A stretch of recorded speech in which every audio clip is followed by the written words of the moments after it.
Nous recevons des jeunes, nous les formons en entrepreneuriat, nous les formons dans la gestion de petites et moyennes entreprises, nous les formons dans l'élaboration de projets, nous les mettons en équipe et ils conçoivent un projet ensemble que nous analysons, que nous évaluons et à la fin, avec le peu de moyens de l'État, nous essayons de les soutenir et d'autres nous les envoyons solliciter le fonds auprès des structures qui existent.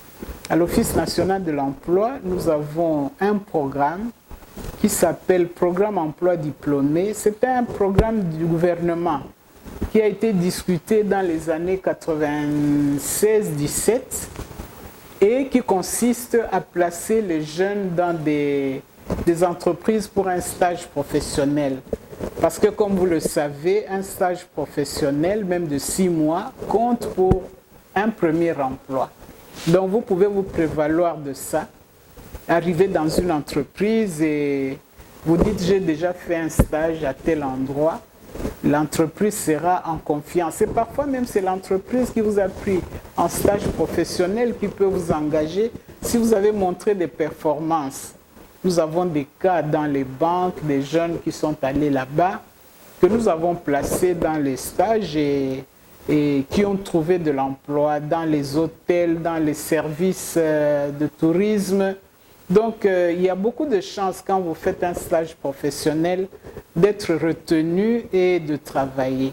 Si vous venez chez nous, même maintenant, vous pouvez être placé comme stagiaire professionnel dans une entreprise parce que nous continuons à faire les démarches pour voir quelles entreprises peuvent utiliser nos jeunes ou prendre nos jeunes en stage professionnel. Et d'ailleurs, nous devons augmenter même notre capacité de placement dans ce domaine-là parce que nous cherchons des grandes entreprises où les patrons pourraient être volontaires pour faire ce qu'on appelle du mentoring. Le mentoring, c'est du coaching à titre gratuit par les entreprises. Ce serait une autre contribution qu'ils pourraient nous amener pour encadrer l'emploi des jeunes. Je pense qu'aujourd'hui, l'AFEC, depuis plus de 3 ans maintenant, a décidé également de s'impliquer par rapport à cette problématique de l'emploi ou l'entrepreneuriat des jeunes. Et au sein de l'AFEC, on a créé une commission qui s'appelle Commission nationale jeunes entrepreneurs, qui prend en compte et en considération cette réalité-là et ces préoccupations. Et également, dans ce cadre-là, au sein de l'AFEC, et surtout aussi dans la dynamique qui est mise en place aujourd'hui au sein du gouvernement via le ministère de l'entrepreneuriat, petites et moyennes entreprises, il y a une dynamique qui est réelle et qui est évidente et efficace. Nous avons le programme STEP, donc le projet des formations ou plutôt des promotions de l'entrepreneuriat auprès des étudiants. Dans le cadre de ce projet, nous voulons transformer le jeune Congolais. Vous savez que le système chez nous a été conçu de sorte que le Congolais soit formé comme un demandeur d'emploi. Or, ce n'est pas la nouvelle vision que le président de la République a introduite. Le président veut que le Congolais qui sort de l'université ne soit plus un demandeur d'emploi, mais que l'université soit réinstallée dans sa mission des chercheurs ou chercheuses des solutions aux problèmes qui se posent à la société. Vous savez que le chômage des jeunes, c'est un problème pour la société. Je crois qu'aujourd'hui, dans toutes les provinces, la problématique de l'entrepreneuriat des jeunes est une réalité. J'ai discuté avec le président de la FEC province Nord Kivu, j'ai discuté avec le président de la FEC province dans l'Ituri. Tout le monde aujourd'hui intègre cette réalité de l'entrepreneuriat des jeunes parce qu'il faut donner de l'espoir à cette jeunesse-là. Mais c'est vrai que c'est tout un processus, mais on sent que petit à petit, il y a cette volonté de mettre en place un mécanisme d'accompagnement, d'encadrement de cette jeunesse, pour beaucoup qui réalisent quand même, malgré les difficultés qu'il y a, des grandes choses. Donc je pense que la FEC reste disponible et vraiment à intégrer la problématique de l'entrepreneuriat des jeunes à travers le pays. Voilà, il y a quelque chose qui me touche un peu. À l'époque, les gens confectionnent. À l'époque de Mobutu, je souligne, on confectionnait et pour les femmes, et pour les papas, et pour les enfants ici au Congo, made in Congo. Mais actuellement, ça ne se fait plus. Alors, toutes ces filles et tous ces mondes-là, qui sont dans plusieurs écoles, à Zizam ou ailleurs, qui apprennent des coutures, maintenant vous ne voulez plus coudre ce qui vient, ce qui est made in Congo. Vous voulez toujours importer. Donc, tous ces enfants-là deviendront, tous ces mondes-là deviendront que des chômeurs. Beaucoup de gens ne savent pas que nous avons un code du travail. Le code du travail qui protège nous les travailleurs, tous les travailleurs en général. Avec le travailleur, avec ce code du travail, on sait savoir, on sait comprendre l'esprit, donc la loi, ce que dit la loi, par rapport à notre travail. Quels sont nos droits? Quels sont nos devoirs? Et c'est dans le code du travail. Et les journalistes que nous sommes, nous devons tout faire dans le sens de soutenir le travail de l'emploi de jeunes. Nous devons vulgariser des lois comme le code du travail. Bon, à la problématique de la main-d'œuvre étrangère qui exerce dans notre pays dans le domaine technique, j'aime partager la responsabilité à deux. D'un côté, il y a des lois de la République qui réglementent l'emploi de la main-d'œuvre étrangère. Tout ce qu'il faut, c'est que les règlements soient appliqués. Nous ne pouvons pas aujourd'hui, parce que nous avons des ingénieurs, chasser tous les autres qui vont venir. Les transferts de technologies, l'expérience peut s'enrichir par l'interconnexion avec d'autres corps de profession. Mais les problèmes, c'est au niveau de la monopolisation du secteur d'activité, par exemple dans notre secteur de la construction, par une main-d'œuvre étrangère, au détriment de nos diplômés. D'abord, les domaines de génie civil demandent des compétences pointues. Parce que les ouvrages de construction, ce sont des grands investissements. Et on ne les confie pas aux gens qui peuvent, du jour au lendemain, saboter tout un investissement important. Donc, c'est un. De deux, donc il faut que nous-mêmes, il faut que nos élèves puissent s'investir dans leur formation, puissent être assidus, puissent se donner à fond pour qu'ils sortent avec des compétences qui leur permettent d'être compétitifs dans les marchés. Mais comme vous le savez, l'emploi dépend de beaucoup de facteurs. La compétence, d'abord la vacance. L'entreprise doit avoir besoin de la compétence dont vous vous prévalez. Et si vous êtes aussi compétent que d'autres, parce qu'on vous met en compétition avec d'autres personnes, et là, vous pouvez trouver ce que vous cherchez. Et en plus de cela, les marchés publics ne se donnent pas aux individus. Si nous voulons travailler dans des marchés, ou bien dans des grands projets, nous devons soit être entrepreneurs, avoir une entreprise qui est en ordre avec l'autorité publique, les taxes, les impôts, les personnels et autres, et être éligible à la compétition de marchés publics ou des marchés. Nous savons que nous avons un grand handicap en termes de matériel. Beaucoup d'autres entreprises congolaises ont des difficultés en ce qui concerne le matériel, mais il y a des solutions en termes de joint venture, des associations qui peuvent faciliter que les entreprises congolaises commencent à gagner les marchés s'ils se mettent ensemble. Là aussi, ils doivent avoir des contrats, être honnêtes les uns vis-à-vis des autres et travailler ensemble, tout en mettant de côté les virus de la division qui caractérise notre société. Donc, c'est ça. Et si tu n'as pas une entreprise, dans ce cas, il faut te faire engager, être compétitif et te faire engager dans une entreprise qui a des marchés pour prester. Mais les marchés ne viendront pas être distribués dans nos maisons. Nous sommes au salon, nous ne cherchons pas l'emploi, nous ne montrons pas de quoi nous sommes capables, nous n'avions pas été assidus à l'école, et puisqu'on est sorti avec notre diplôme comme à travers du fait, on vient vous donner des marchés pour réaliser. Non. C'est vrai que le terrain, il y a aussi un autre aspect, c'est que les propriétaires des capitaux, ils utilisent les personnels à qui ils ont confiance.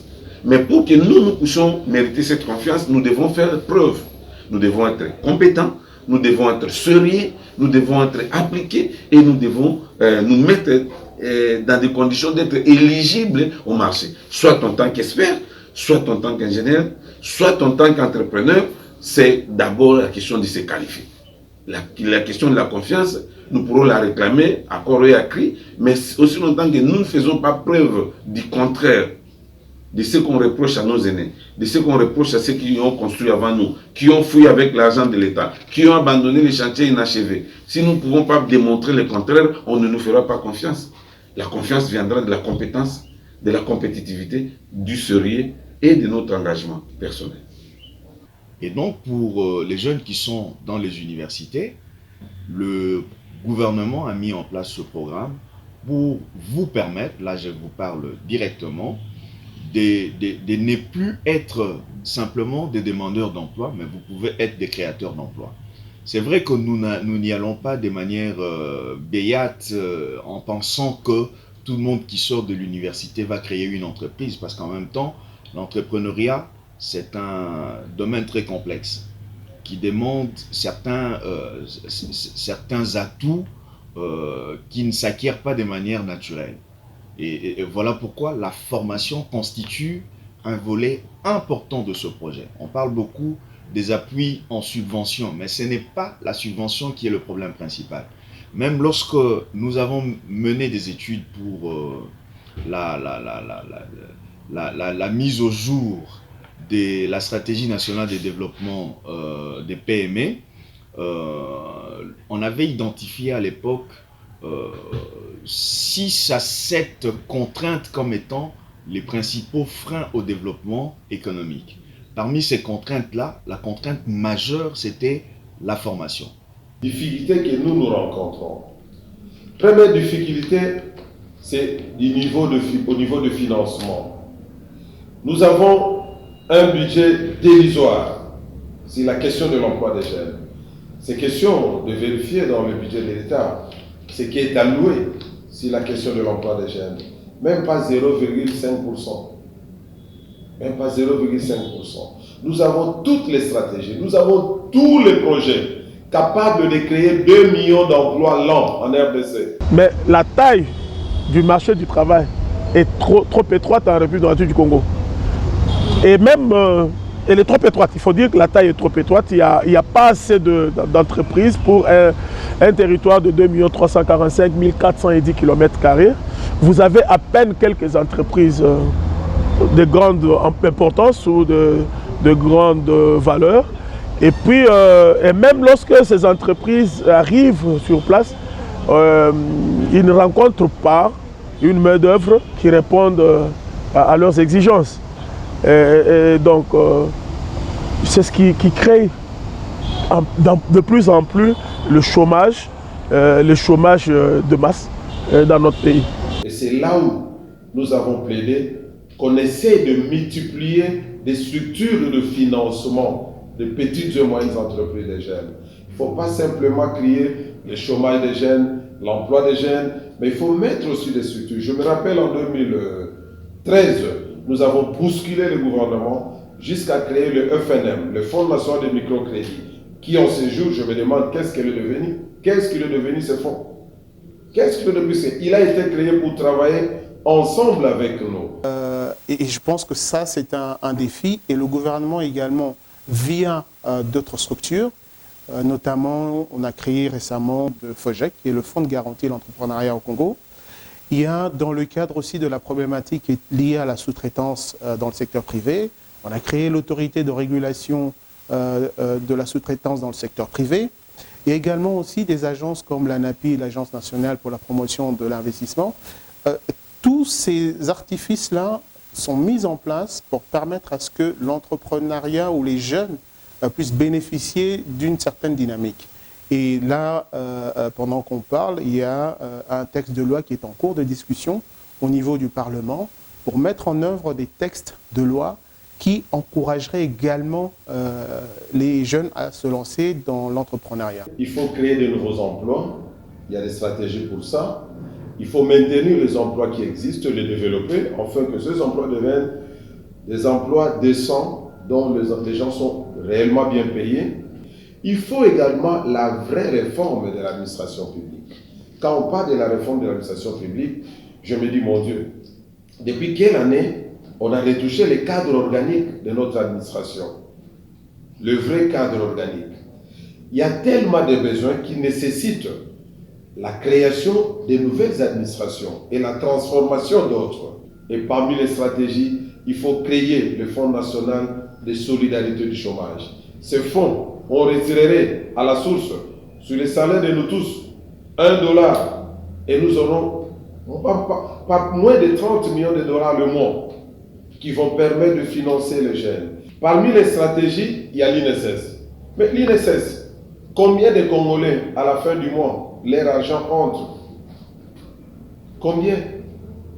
Mais tous ces Congolais, il y a plus grand nombre de ceux-là qui travaillent, qui contribuent à l'INSS, contrairement à ceux-là qui bénéficient également de leurs prestations à la fin du mois, puisque nombreux sont morts. Mais tout cet argent, au lieu de rester dans les caisses de l'INSS, mais l'INSS peut ouvrir, on peut réformer les cadres juridiques de l'INSS et installer une direction de microcrédit dans l'INSS, et que ces fonds, au lieu de rester dans la caisse de l'INSS, le peu qu'on peut donner à ceux qui sont en vie, le vieillard, ceux qui ont servi la nation et qui ont droit de récupérer ce qu'ils ont semé à l'INSS, ils sont peu nombreux par rapport à nous qui contribuons. Et l'argent qui reste là, au lieu de les garder dans la banque, mais l'INSS peut avoir une direction de microcrédit, une direction de financement des projets de jeunes et commencer à financer les projets de jeunes au lieu de garder cet argent, parce que nous avons une difficulté de financement. Il y a aussi certains emplois que les jeunes Congolais peuvent faire, mais que nous voyons les expatriés en train de le faire. Par exemple, vous êtes dans un chantier, il y a des petits emplois qu'on peut donner aux nationaux. Mais vous voyez quelqu'un qui quitte l'Inde, qui quitte la Chine, qui vient jusqu'en RDC, il a fait un long voyage pour faire un petit travail. Un petit travail qui n'écoute vraiment rien, qui ne paye pas vraiment grand-chose.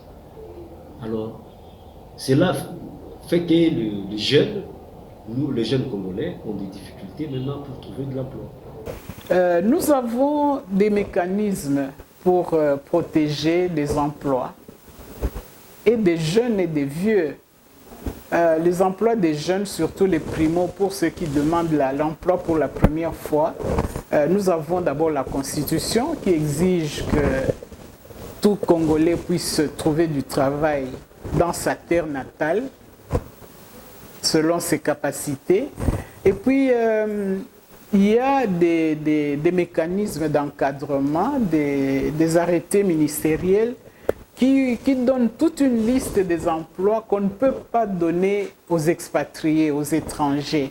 Alors, en principe, donc, toutes les entreprises qui existent, qu'elles soient publiques, qu'elles soient parapubliques ou privées, devraient passer par l'Office national de l'emploi pour signaler des recrutements, donc des vacances au sein de leur entreprise, pour que l'ONEM puisse trouver dans sa base de données des personnes qui peuvent offrir les compétences qu'ils recherchent. Et je dois vous dire que l'État lui-même est le premier contrefacteur dans les lois qu'il fait. Souvent, nous entendons par-ci, par-là des ministères, des plateformes politiques, des ministères, des services publics de l'État qui recrutent sans être passés par l'Office national de l'emploi. Ça nous met très mal à l'aise parce que souvent les jeunes reviennent à nous pour dire « Est-ce que vous avez eu cette information ?» Mais les offres d'emploi doivent aussi venir au niveau de rédaction. Voilà pourquoi c'est important que les annonceurs viennent, qu'ils ne nous amènent pas seulement les publicités pour annoncer leurs produits, mais qu'ils nous amènent aussi leurs offres d'emploi pour que nous puissions publier. Alors, à nous aussi, nous devons aussi aider les jeunes en publiant ces offres d'emploi à des prix vraiment très bas pour permettre aux annonceurs de venir. Bon, je pourrais aussi proposer quelque chose, c'est-à-dire les organes de presse, les sociétés de médias peuvent, en tout cas s'ils sont de bonne foi, créer une rubrique emploi, c'est-à-dire il y a un moment où vous ne parlez que des endroits où on embauche les gens. Ça se fait et on voit ça. Et vous pouvez le faire gratuitement. Parce que nous voulons quand même que cette jeunesse congolaise puisse être employée. Alors, faciliter la tâche à cette jeunesse de pouvoir entrer à l'information de son emploi, par exemple. Et j'en appelle également à la presse de passer plus de temps avec des émissions qui font la promotion de l'entrepreneuriat, font la promotion de tout ce qui est mis en œuvre à travers les différentes initiatives, que ce soit au niveau du gouvernement, aussi dans le secteur privé, et également avoir le courage aussi de parler des échecs. Parce que les réussites dont on parle aujourd'hui à travers le monde, c'est en fait une association de plusieurs échecs. Ne pensez pas que Elon Musk, dont on parle aujourd'hui, ou autre, c'est arrivé le premier jour. Mais non, c'est une association de plusieurs challenges. Et après, ils ont trouvé leur voie. Et je crois que nous devons tenir bon. Vous savez, nous, médias, nous avons, comme je disais là au début, nous avons une très grande responsabilité. Je donne l'exemple de médias, bon, c'est pas dans un mauvais sens, mais je donne l'exemple de la chaîne nationale, ce que nous appelons la radio-télévision nationale congolaise, donc la RTNC. C'est une chaîne qui couvre toute la République. À travers la RTNC, si seulement au niveau de la direction générale de la RTNC, on s'est décidé de dire non, voilà, pour tout ce qui concerne l'emploi des jeunes, nous faisons passer des offres gratuitement, nous pouvons les faire passer à travers toutes nos chaînes, parce qu'avec la RTNC, s'il y a une offre qui passe, en tout cas c'est toute la République. Parce qu'il y a certains coins du pays où il n'y a pas d'autre chaîne que la RTNC. Mais les gens peuvent suivre. Les gens, quelqu'un qui peut être en Bandaka, s'il a l'information, il peut amener cette information à Bassangossou très facilement, et peut-être à Bongandanga ou partout ailleurs. Parce qu'il a suivi à la RTNC au niveau des Mbandaka. Alors, la RTNC doit aussi avoir, je donne pas seulement le cas de la RTNC, il y a aussi la RTGA qui est aussi un peu diversifiée à travers beaucoup de provinces, il y a aussi la RTVS 1, nous avons aussi quelques chaînes de télévision, quelques chaînes de radio et surtout les médias aussi en ligne qui peuvent aussi diversifier leurs émissions. C'est-à-dire qu'on ne puisse pas seulement avoir des émissions à caractère politique ou à caractère culturel, je ne sais pas quoi, sportif, tout comme ça, mais qu'il y ait aussi des émissions pour le développement. Et ces émissions-là doivent passer quand même à des moments qui soient des moments favorables, des moments où les gens peuvent suivre, que ce ne soit pas des émissions négligées, parce que chez nous, souvent, ce sont des émissions politiques qui sont mises beaucoup plus en exergue par rapport aux autres émissions. Mais qu'on intègre au niveau de nos programmes, dans les radios, télévisions, des émissions qui concernent vraiment le développement, surtout l'emploi des jeunes. L'emploi des jeunes est très très important parce que l'emploi des jeunes peut freiner ce qu'on appelle l'exode rural. L'emploi des jeunes peut réduire la délinquance juvénale, peut réduire, je l'ai dit ici, les banditismes urbains qu'on appelle Koulouna. Quand quelqu'un travaille, il n'a pas le temps d'aller boire n'importe comment, d'aller faire des dégâts, des scandales, d'aller s'attaquer aux paisibles personnes. Non. Parce qu'il a son travail, quand il quitte le travail, il rentre, il est un peu fatigué, il doit dormir, il doit se reposer. Donc voilà, moi je pense que les médias comme la RTNC, je citais aussi la RTVS 1, la Top Congo, je pourrais dire aussi Top Congo, la Radio Okapi, ce sont des médias qui couvrent un peu une grande partie du pays. Et ces médias-là, ils ont la responsabilité d'aider les jeunes à trouver de l'emploi à travers les offres, à diffuser les offres, je dirais gratuitement, je ne sais pas, peut-être à des prix très bas, mais gratuitement, ce serait important pour permettre à ces jeunes-là de trouver de l'emploi.